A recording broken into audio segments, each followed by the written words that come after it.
Today's educational system was developed during the Industrial Revolution. And that's the problem. It hasn't changed in 150 years.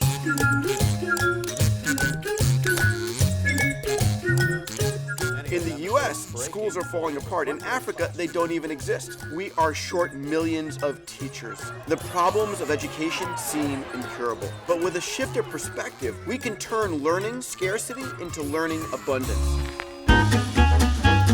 During the Industrial Revolution 150 years ago, education went from the privileged and rich few to the masses, but it did so at a cost. In order to educate the masses, it went mass production. Kids were grouped by ages, they were all given the same assignments. It was an assembly line mentality.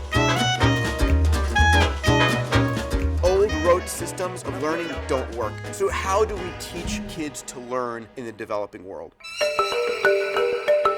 Well, as it turns out, kids are incredibly inquisitive. Nicholas Negroponte, the founder of One Laptop Per Child, did one of the first epic experiments, in which he went to 2 villages with 20 tablets. Now, these just weren't any villages. They were villages in the middle of no place, hundreds of kilometers from any other individuals. He gave those 20 tablets to the kids and then left.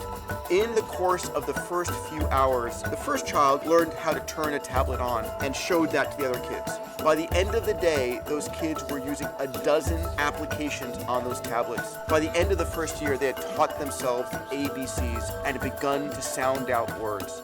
A, B, C, D, E, F, G, H, I, J. Imagine kids around the world, 100 million of them, with a tablet or a smartphone that don't need a school, don't need a teacher, who are engaged because it's gamified, it's fun, and they can learn how to read and learn to learn for themselves.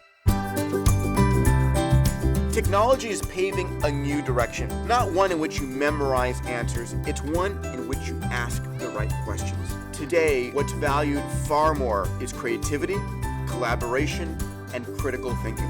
These are the 3 R's for the 21st century. We are about to create a world of global literacy, a world that is extraordinary, a world in which our children's future is much smarter than you think.